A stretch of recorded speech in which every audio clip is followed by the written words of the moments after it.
put a little saucepan on there, are you? Yeah, well the girl's going to cook my breakfast. That is now boiling soon. Yeah, no. You've got a pound worth of soup. I would have been just And that's where you get all the anything really, because they're all 12 pennies. Pick up first. You lot are useless. You promised me you were going to get me some money. See? You promised me money. You don't gamble, you go pay me. I could disappear. You stay there. You're going to take your punishment. Oh, I don't know. Wait. I want swinging distance. Whatever you want. Come on, John. Come on, you should go for your sword. No, that side. That side.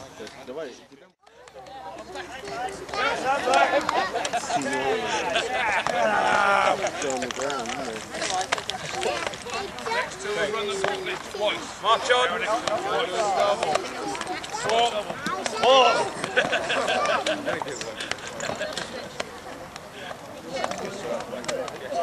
Back up, soldier. Third round.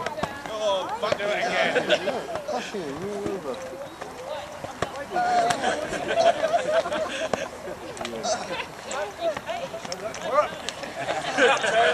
Oh, no more! Again.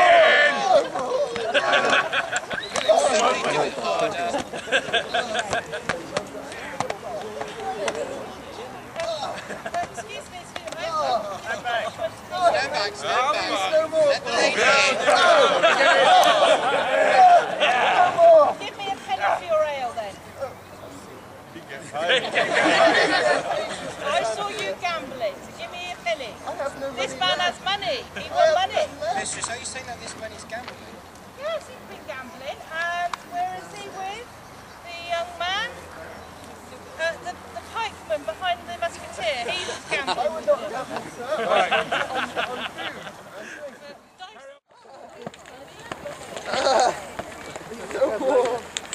Okay, Piper Summoner, take your punishment, march through. Who's this? No, back again. Back again. Can't learn the hard way. Jubilee, you're doing second punishment. We have a thief! I'm not dead!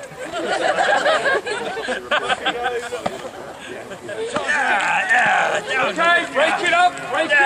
Sergeant! Musketeer pit. Sumner, report to me. Full gear on. Dress yourself now. Specifically members of the Fairfax Battalion and the Marquess of Winchester's Regiment. What we'd like to do today is do a little display of 17th century infantry drill and to show you some of the things that the artillery did in firing their artillery pieces, cannons and minions and that sort of thing. So you see the soldiers are coming out now. In the front we have a group of soldiers known as musketeers. They call musketeers because the weapon they carry is the matchlock musket. I'll explain these in a bit more detail later and you'll see them going through their loading postures and firing these matchlock muskets. Behind them you have the drummers, who are known as the voice of the commander. They're the people who relay the orders in the 17th century. Behind them is the ensign, the man carrying this big flag, and behind them are the muscle of the division, genuine 17th century consumption. So we're soldiers from the Civil War, from the middle of the 17th century. The Civil War began in 1642 after a period of dispute between the King, Charles I, and his Parliament to get him to rule through Parliament or with Parliament rather than on his own. It deteriorated from there and ended in the King raising his standard in Nottingham and beginning the Civil War. Towards the end of the 16th century was when they became most common, and then by the middle of the 17th century they developed a little bit into the implements you see before you now. Make ready. So they placed their match in the serpent again, And the Serpent is operated by what's known as a trigger, which is the little trigger shaped thing underneath. When you pull that, the Serpent dips back and plunges the tip of the match into the firing pan. Face your right about. Again, this is going to be quite loud, so the best thing to do is to open your mouths. Don't cover your ears necessarily, just open your mouth. In. Fire. That last one there was what's called a hang fire. So they're very unpredictable weapons, these. So sometimes they go off straight away, sometimes they just fizz for a bit and then go off. So you have to be very, very careful not to either blow yourself up or shoot your friends when you're using one of these weapons.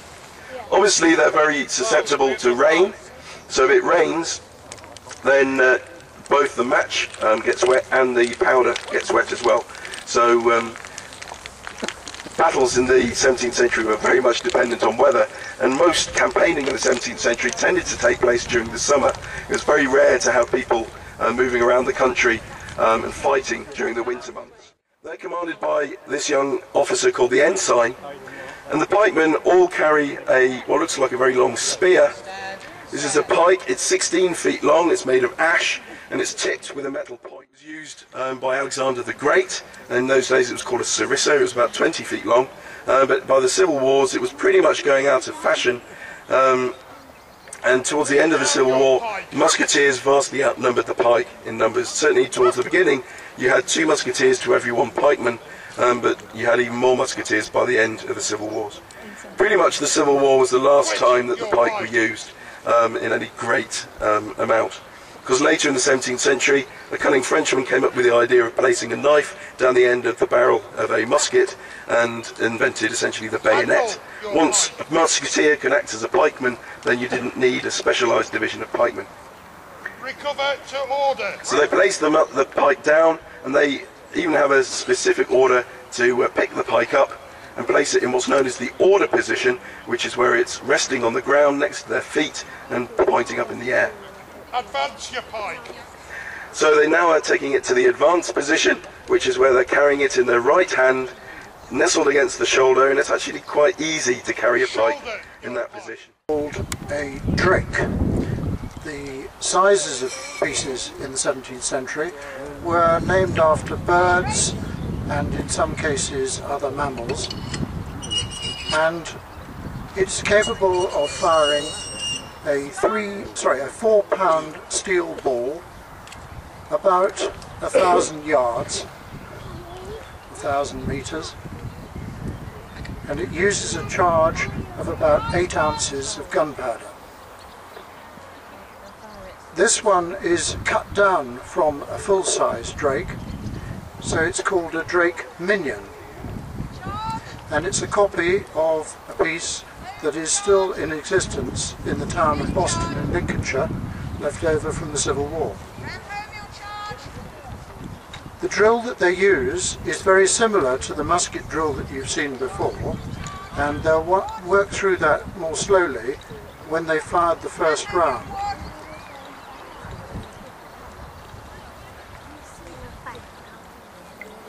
The gunners in the 17th century, the people in charge of firing the gunners, were mainly mercenaries. Some of them came across from the 30 Years' War on the continent, and the people who assist them, the matrosses, are relatively unskilled, and they're normally farm labourers recruited locally and dragooned into firing. Now they're then going to fire the gun, fire it out to your left so that it's safe. It's quite loud, so if the children amongst you hold on to the hands of your nervous parents and you'll be fine.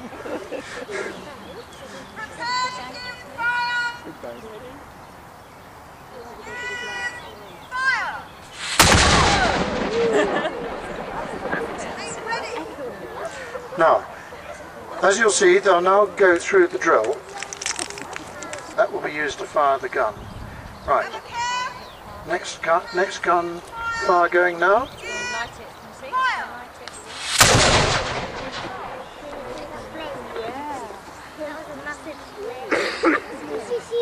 That's where you have to do it with a stick on the Step up at their shoulder. Present their pieces, get ready to fire. Fire! And they fire their muskets. Okay, so now the musketeers are completely useless because their muskets will now take a full 20 seconds, 30 seconds to recharge. But the musket isn't completely useless because it is still a very heavy lump of wood with some metal bits on it. So what the British musketeers did, which the Europeans thought was dashed unsporting, is they turned their muskets round and used the metal studded end as a club. So now they're going to start marching forwards. The musketeers have clubbed their muskets, so they're going to attack people with the club end of the musket. The pike charge their pikes, ready to thrust into the faces of the people who come towards them, and then they charge.